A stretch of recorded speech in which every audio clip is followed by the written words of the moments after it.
library who love to garden, have them lead the way and do gardening programs, maybe even plant a garden at your library. If you have folks who love to walk, have them lead the walking book club.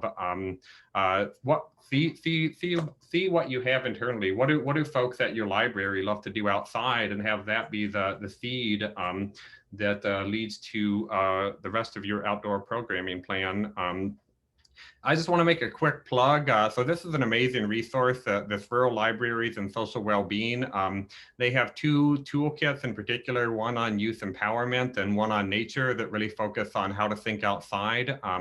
The youth empowerment toolkit actually focuses on how they created a bike fix-it station at the library. And so just a quick plug, would encourage taking a look at their website. But really, we're talking about changing the cultures of outdoor spaces, making our communities more walkable, more bike friendly. You could do things like a walk audit to see how walkable your community is. You could do story walks, and like this picture here from Rochester, New York, where they went above and beyond a story walk. They actually created what they called a play walk. So they had family members and community members actually designing and then implementing a play walk where people can read the stories, but there's also this colorful path to make the sidewalk even more inviting and engaging. This is one of my favorite initiatives. This is actually from Portland, Oregon.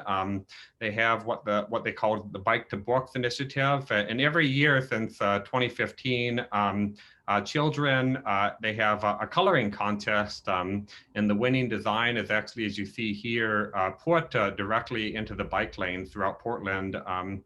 And the main thing is to really just dream big. I mean, there's a lot that you can do.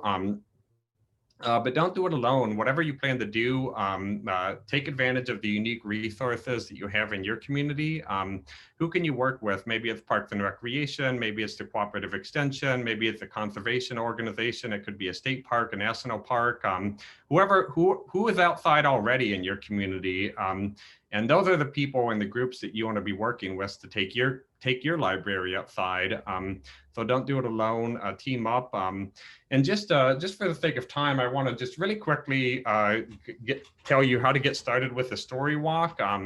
And so this, I mean, you can make any book can become a story walk, but if you don't want to take apart a book that you have in your collection, Curiosity City, a nonprofit based in Portland, Maine, has actually worked with a publisher to secure the rights to this printable story walk that has activity sheets around it. So anyone can go to this website that you see here and download and print the story walk. You just laminate it and put it up, and you're ready to get started with the story walk.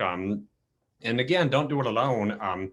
Libraries are working with Boy Scouts and Girl Scouts to have them help with the installation. You can work with a high school shop class. You could work with a hardware store. You could work with a Parks and Recreation agency. A story walk is not a program. A story walk is a partnership. And if you approach it that way, you have a greater likelihood of success. So I love this example of, working with Girl Scouts to bring story walks to communities in New Jersey and New York. This is an example from a rural community here in my state of North Carolina, where they essentially crowdsourced this. They had some money, so they had about half of the money that they needed to do this permanent story walk. And then the library director put together this 2-page flyer that you see here to basically get the rest of the money. So if you want to do a permanent story walk installation, call upon your community, because this is a perfect program to kind of rally your community, rally the troops, rally the people around an idea that will make the community a better place and get people outside and reading and connected with the library. And it's not just for kids, so you can also do programs that are more adult oriented. The North Olympic Library System has worked with the National Park Service in rural Western Washington to do this poetry walk every spring since at least, I believe, 2014. So you can do more poems or poetry type things to engage more advanced readers.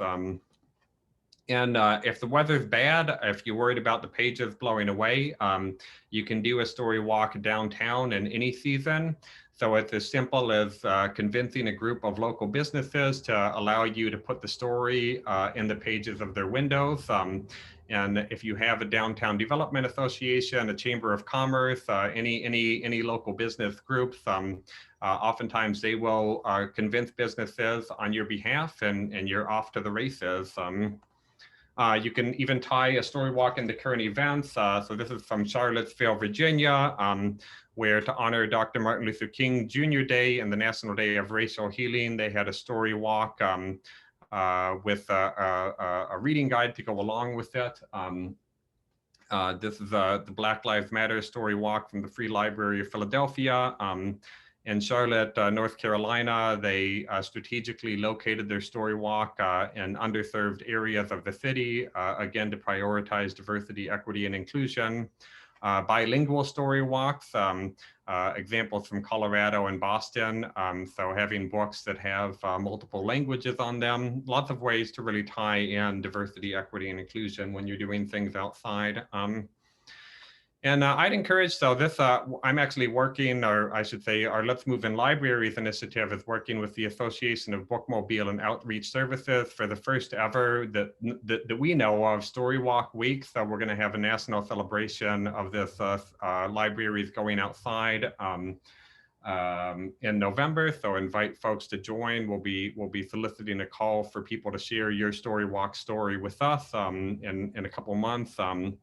But like I said, I really want to emphasize that Story Walk is probably the best way I know of for libraries to get started doing outside. But there's so much more you can do. Like I said, these are two examples of libraries here in North Carolina that have started community gardens. So again, very simple. These things cost the library nothing, $0 and 0 cents. And you know why? Because they work with their community to make it happen. And if you can convince people to work with you, you can do a million things, but it's all about getting that conversation started. Hey guys, we want to start a community garden. Who's willing to work with us to make it happen? It's really that simple. Other examples, little food pantry, again, cost the library nothing. They got a Boy Scout to make it for them. Teaming up to curb hunger for food distribution at the library. And again, as you all know, this idea of librarians doing outside dramatically accelerated during the COVID-19 pandemic. This is from very early. Some of you may have done the bear hunt program back in March and April, posting teddy bears and windows. So it started there, and it's kind of only accelerated since then. Chalk the Walk challenges happened all over the country last summer. And so there were, like I said, there was a lot of early adopters. For some of you, this may be new. For other libraries, they were doing outside 10, 15 years ago. So those who are a little bit behind the curve have joined the bandwagon. And I say welcome to those of you who this is your first time doing stuff outside.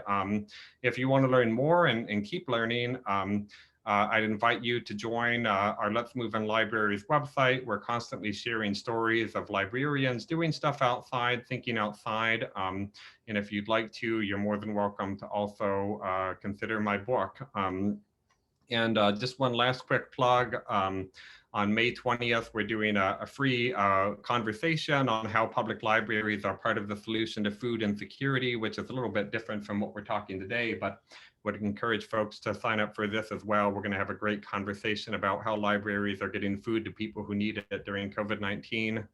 And so we just have a couple minutes left, but I'm going to go ahead and stop sharing for a second just to see if anyone has any questions or comments. We had Tony in Reno, Nevada said that they have a lovely outdoor space with a garden, spring blooming bulbs. I'm not going to try to read that because I can't today. I'm clearly having issues, but a lot of good stuff that they're doing for the outside. And I thought that was really inspiring, both yours and theirs. So. Yeah, I love that. And I love that idea of kind of, so you have an outdoor space and you're really utilizing it. I think a lot of libraries, they actually own outdoor spaces, but they don't really do anything with it. And I think now with COVID-19, whatever little patch of soil or sidewalk you have, now's the time to be trying to maximize it to its full potential. So I love the idea of really utilizing your outdoor space. Exactly. All right, so lots of fantastic ideas, comments. I think a lot of other people also found that really interesting. I'm going to go ahead and stop the recording if there are no other questions. Joan says she sees school libraries doing some of this too. And yeah, that would be really, really useful. Yeah, and Okay. I'll just quickly jump in. So the Austin Integrated School District, so the school district that serves Austin, Texas, I believe every single elementary school in the district now has a story walk up, mostly done by school librarians. So yeah, we're seeing school librarians also dramatically rethink their use of outdoor spaces during COVID-19. And just, I know we're after time, but this is not going away. Like, I mean, does anyone honestly expect, like, after we all do all this stuff outside, we're just going to be like, well, I guess that's the end of that. Like, I mean, this is going to be part of who we are and what we do as librarians, and let's figure out how to do it. So true, so true. All right, well, we have hit 1 o'clock, so we are all done here. The next thing on the list is the Chew and Chat, the MPLA monthly meeting. So you all are welcome to disperse to there. But before everybody goes, I would like to do a particular shout out to the members of the Professional Development Committee who made this go so smoothly. I appreciate you guys so much. So thank you for the presenters and the members of the Professional Development Committee.